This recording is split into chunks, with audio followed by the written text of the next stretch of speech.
রায়হানা রৌফ আপু লিখেছেন, আপু তুমি কেমন আছো? তোমার ভয়েসটা শুনে যেন কেমন লাগছিল। শরীর খারাপ না তো? বিরিয়ানি রেসিপি মাশাল্লাহ খুব সুন্দর হয়েছে। তোমার organise always nice, just wow. খুব ভালো লাগলো দেখে। ভালো থেকো আপু। আপুর এই কমেন্টটা পড়ার পর আমি সত্যিই খুব অবাক হয়েছি, কারণ আমার আসলেই সেদিন ভালো লাগছিল না, আর একদমই আমার ভয়েস দিতে ইচ্ছা করছিল না। কিন্তু তারপরও আমি সেটা আপনাদের সাথে একবারের জন্য বুঝতে দেইনি যে আমার শরীরটা ভালো না। আমি ভয়েসেও সেটা বলিনি, কিন্তু আপু কীভাবে যেন আমার কণ্ঠটা শুনে বুঝে গিয়েছে। আর এটা শুধুমাত্র মনের সাথে মনের মিল থাকার কারণেই সম্ভব। না হয় আমি এরকম একটা কমেন্টস কখনোই আশা করিনি। আমার আপুর কাছে ধন্যবাদ দেওয়া ছাড়া এখন এই মুহূর্তে আর কিছুই করার নেই।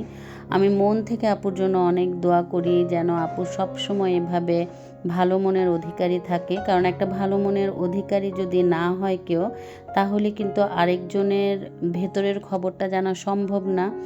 এবং আমার যে ভালো লাগছিল না সেটা যে আমার কণ্ঠে প্রকাশ পেয়েছে, এবং এই জিনিসটা যে আপু বুঝতে পেরেছে, এই জন্যই আমি আপুকে অনেক অনেক ধন্যবাদ আর ভালোবাসা জানাচ্ছি।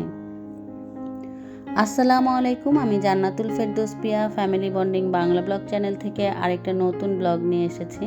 আশা করছি যে যেখান থেকে বসে এই ব্লগটা দেখছেন আপনারা সবাই অনেক ভালো আছেন আর সুস্থ আছেন। আমি আপনাদের সাথে আজকে সকালবেলা থেকেই ব্লগটা শেয়ার করলাম। বাচ্চাদেরকে নাস্তা খাওয়ানোর পর আমি আমার নাস্তাটা খেয়ে নিলাম। আসলে খুব একটা বেশি কিছু সকালবেলা খেতে ইচ্ছা করছিল না, তো সেই জন্য একটা ব্রেড টোস্ট দিয়ে তারপর জেলি দিয়ে খেয়ে নিলাম। আর তারপর আমি এখন একটু গ্রিন টি খাচ্ছি। খুব একটা নাস্তা সকালবেলা খেতে ইদানিং ভালো লাগছে না। মাঝখান দিয়ে কিন্তু সকালবেলা নাস্তা করতে ভালোই লাগতো, কিন্তু হঠাৎ হঠাৎ আমার এমন হয় সকালবেলা নাস্তা খেতে অত একটা ভালো লাগে না। যাই হোক, ওইদিকে গ্রিন টিটা আমি একটু কাপের মধ্যে দিয়ে তারপর কয়েকটা কোশ্চেনের অ্যান্সার দিয়ে দিচ্ছি। সাবিনা ইয়াসমিন স্বপ্না আপু আমার কাছ থেকে জানতে চেয়েছেন যে এই কালারিং জারগুলো আমি কোথা থেকে কিনেছি, আর এটার দাম কত নিয়েছে। এই কালারিং জারগুলো আমি কোথা থেকে কিনেছি আপু দেখিয়ে দিলাম। পটারি হাউস নামের একটা পেজ থেকে, অনলাইন পেজ থেকে আমি 4টা কিনেছিলাম। 4টা না, 5টা কিনেছিলাম। আসলে লাল একটা আমার ছিল, আরেকটা সেটার ঢাকনা ভেঙে যাওয়ার পর আমি আবার আরেকটা কিনেছি, কিন্তু ভাগ্যটা এত খারাপ যে আমার এইটারও, লালটারই সেম ঢাকনাটাই আমার ভেঙে গিয়েছিল। আর আমি খুব সম্ভবত 450 টাকা করে এই জারগুলো কিনেছি, কারণ কত দিয়ে কিনেছি 350 কিংবা 450 মধ্যে, আমার পুরোপুরি মনে নেই।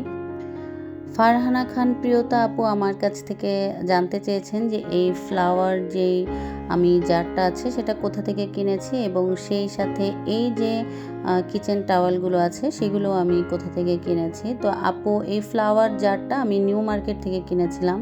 সেখানে একটা ব্যাম্বোর জিনিসপত্র বিক্রি করে এরকম একটা দোকান আছে, তো সেখান থেকে আমি ওইটা কিনেছিলাম, ওই ফ্লাওয়ার জারটা। ওইটা 450 টাকা আমার কাছ থেকে নিয়েছিল। আর এই কিচেন টাওয়ালগুলো আমি নিউ মার্কেটে অ্যাভেলেবেল দেখেছি, তবে আমি নিউ মার্কেট থেকে কিনিনি, আমি মৌচাক থেকে কিনেছি, মৌচাক মার্কেট থেকে। এবং এগুলো এক পিস আমার কাছ থেকে 40 টাকা করে নিয়েছে। আমি জানি না আরও কমে পাওয়া যায় কি না, আপনি চেক করে দেখতে পারেন। তো এই তো আপনাদের কিছু কিছু রিকোয়েস্ট ছিল, আমার কাছে যেসব কোশ্চেন ছিল সেগুলো আমি অ্যান্সার দেওয়ার চেষ্টা করেছি। আরও কিছু আছে, সেগুলো ইনশাল্লাহ নেক্সট ব্লগে দিয়ে দিব। আর আজকে আমি কিছু আপুদের নাম নিব যারা আমাকে এত সুন্দর সুন্দর কমেন্ট করেন, আমার মনটাই ভালো হয়ে যায়।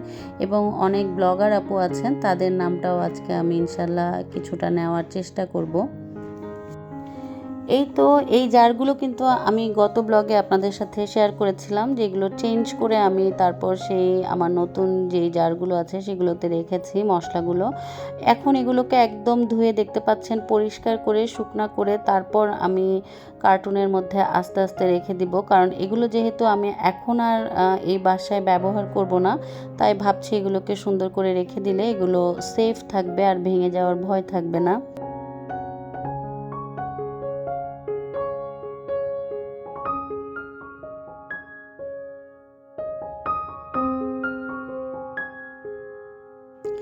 ছাদে এসেছিলাম, আর ছাদে আসার পর আপনাদেরকে ভাবছি যে আমার বারান্দার যে গাছগুলো আছে সেগুলো একটু দেখাই। এই গাছগুলো কিন্তু আমার বারান্দায় ছিল, এটা ছাড়াও আরও বেশ কিছু গাছ আমার বারান্দার গাছ ছিল, সেগুলোকে আমি এখন ছাদে নিয়ে এসেছি। বারান্দায় মোটামুটি আমার একদম এখন একেবারেই খালি।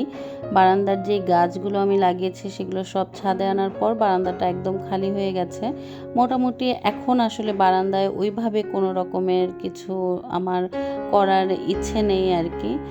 আর এই গাছটাও কিন্তু আমি বারান্দায় লাগিয়েছিলাম একবার, তো সেটা আবার আমার পরে একটা গাছ মারা গিয়েছিল, তারপর আর বারান্দায় দেইনি। আর বারান্দার মধ্যে খুব একটা গাছ আমার হতে চায় না, কারণ আমার বারান্দায় সূর্যের আলোটা কম পাওয়া যায়। এই গাছটা কিন্তু বারান্দায় কেন, এটা ঘরেও হয়, তবে এই গাছটা আমি যখন ছাদে এনেছি তখন অল্প ছিল, খুব একটা বেশি ছিল না। ছাদে আনার পর দেখতে পাচ্ছেন যে কিভাবে এটা শিকড় বাকড় গজিয়ে গাছটা কত বড় হয়ে গেছে। আর যথারীতি আম্মু কুমড়ার শাক, মিষ্টি কুমড়ার শাকটা একটু উঠিয়ে দিচ্ছে আর কি, কারণ মিষ্টি কুমড়ার শাকগুলো এত সুন্দর হয় আর অনেক ফুল দিয়েছে। এর মধ্যে কোনোটা মিষ্টি কুমড়া হবে কিনা জানি না, তবে এই মিষ্টি কুমড়ার ফুল দিয়ে কিন্তু বড়া বানানো যায়। যদি কখনো সম্ভব হয় আমি আপনাদের সাথে মিষ্টি কুমড়ার বড়াটা বানিয়ে দেখাবো। তাহেরা খাতুন আপু লিখেছেন, তুমি একদিন অনেক বড় হবে, সামনে এগিয়ে যাও। আর আপু আপনাকে অনেক অনেক ধন্যবাদ এত সুন্দর একটা কমেন্ট করার জন্য। এ ধরনের কমেন্ট পড়লে যে কারোরই অনেক ভালো মন হয়ে যাবে, আর আপনার জন্যও আমি মন থেকে অনেক দোয়া করি। হাসান শেখ, দিবাজ, আজনান মম এবং বিন্দিয়াস ব্লগ, এই 3টা ব্লগ থেকে একই কমেন্ট এসেছে যে আপু আপনার বিরিয়ানি রান্নাটা অনেক মজা হয়েছে। আর থ্যাংক ইউ আপু আপনাদেরকে যে আপনারা আমার রান্নাটা পছন্দ করেছেন। খুবই সাদামাটা রান্না, সিম্পলভাবে রান্না করার চেষ্টা করেছি, তবুও আপনাদের পছন্দ হয়েছে এটা জেনে আমার অনেক ভালো লাগলো। সাদিয়া ব্লগ থেকে আপু লিখেছেন যে আপু আজকে আপনার ভিডিওটা প্রথম দেখলাম এবং লাইক দিয়ে পুরো ভিডিওটা দেখে নিচ্ছি। ফ্যামিলি খুঁটিনাটি ব্লগ থেকে আপু লিখেছেন আপু ভিডিওটা দারুণ লাগলো। জামিনা আফরিন ব্লগ থেকে আপু লিখেছেন আসসালামু আলাইকুম আমার প্রিয় আপু, লাইক দিয়ে পুরো ভিডিওটা দেখা শুরু করেছি। জ্যোৎস্না মম রেশমি ব্লগ থেকে আপু লিখেছেন আসসালামু আলাইকুম প্রিয় আপু, লাইক দিয়ে পুরো ভিডিওটা দেখে নিলাম এবং সেই সাথে আপনার পরিবারের সদস্য হয়ে গেলাম এবং পাশে থাকবো সব সময়। এবং সেই সাথে সোনিয়া ব্লগ থেকে আপু আমাকে অনেকগুলো লাভ রিয়াক্ট দিয়েছেন।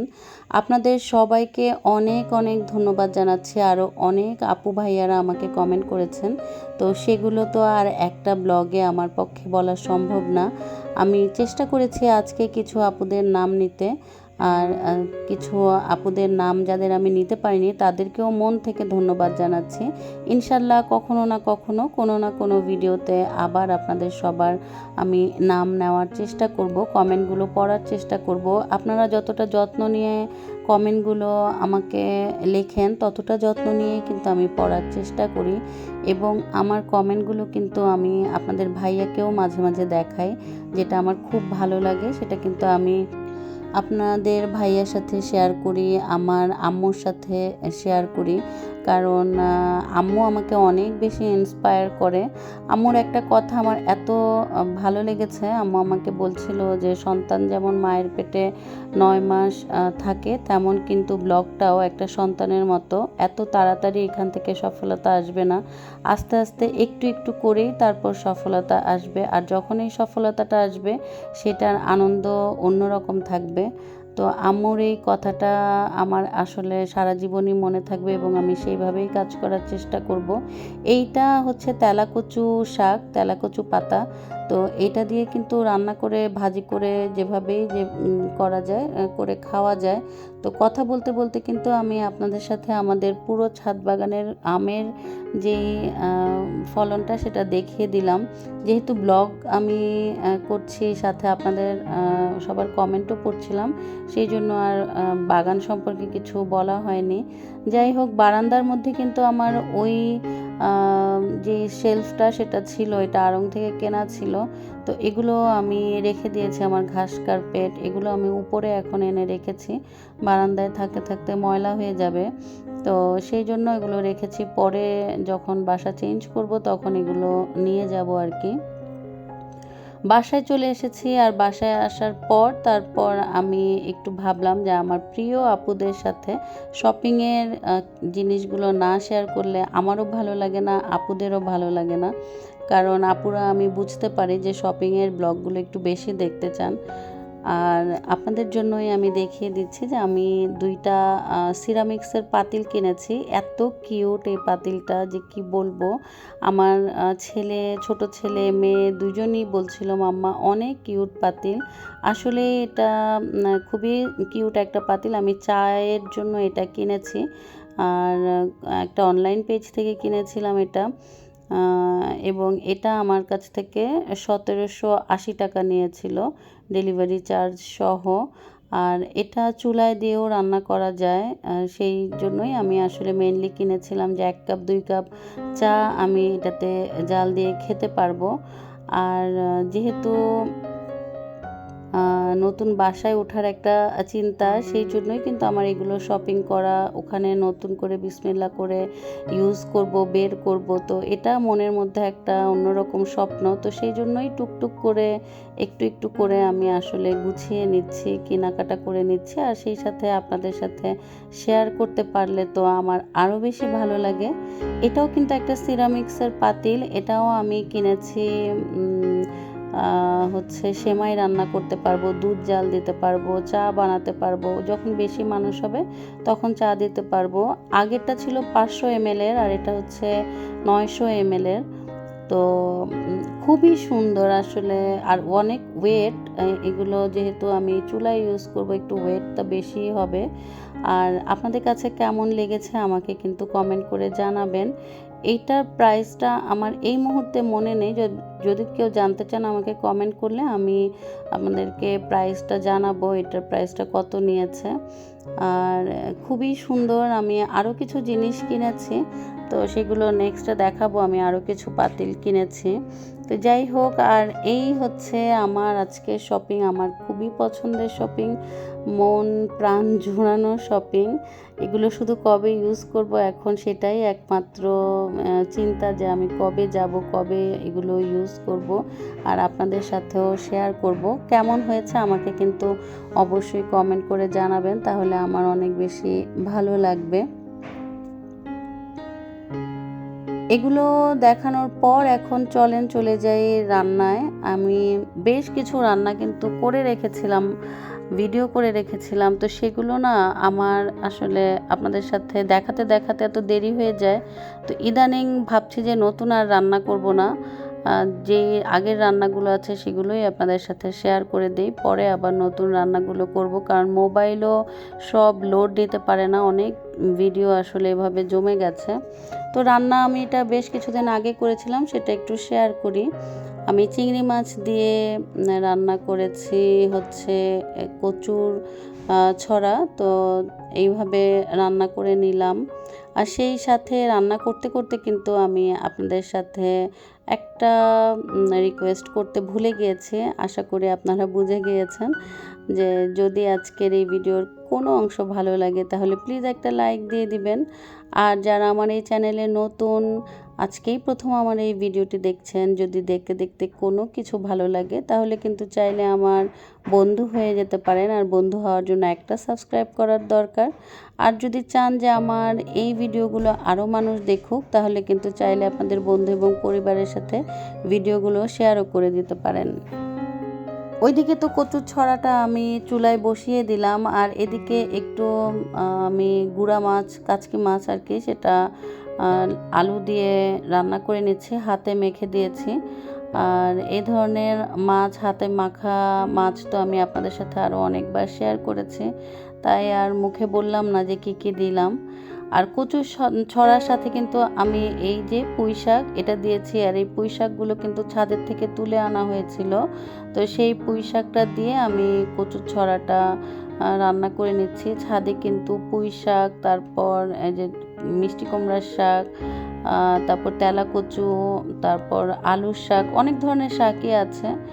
আর আস্তে আস্তে আমার এই রান্না দুইটাও কিন্তু কমপ্লিট হয়ে গেল। গুঁড়া মাছের মধ্যে আমি একটু ধনিয়া পাতা দিয়ে দিয়েছি, আর ধনিয়া পাতা দিয়ে কিন্তু এই গুঁড়া মাছটা খেলে অনেক টেস্টি হয়। আর সেই সাথে এদিকে আমার মাছটাও কমপ্লিট হয়ে গেল, আর ওই পাশে কিন্তু আমার কচু ছড়াটাও রান্না হয়ে যাচ্ছে। কচুর ছড়াটা যখন একদম কমপ্লিট হয়ে গেছে রান্না, তখন আমি এবার বাগার দিয়ে দিব। আর এই ধরনের কচুর ছড়া রান্নাতে কিন্তু বাগার দিলে অনেক বেশি টেস্টি হয়। তো বাগারের জন্য আমি এখানে পেঁয়াজ কুচি আর রসুন কুচি দিয়ে দিচ্ছি, সেই সাথে কাঁচামরিচ ভেঙে দিচ্ছি। বাগারের মধ্যে কাঁচামরিচের যে স্মেলটা, এটা খুবই ভালো লাগে। তো এই তো আমার এদিকে বাগারও দেওয়া হয়ে গেল, আর কচুর যে ছড়াটা আমি শাক দিয়ে চিংড়ি মাছ দিয়ে রান্না করেছি সেটাও কমপ্লিট হয়ে গেল। কেমন লেগেছে আশা করি আপনারা আমাকে কমেন্ট করে জানাবেন। ইনশাল্লাহ এভাবে পাশে থাকলে নতুন আরেকটা ভিডিও নিয়ে আবার চলে আসবো 2 দিন পরে। সবাই অনেক বেশি ভালো থাকবেন। আল্লাহ হাফেজ।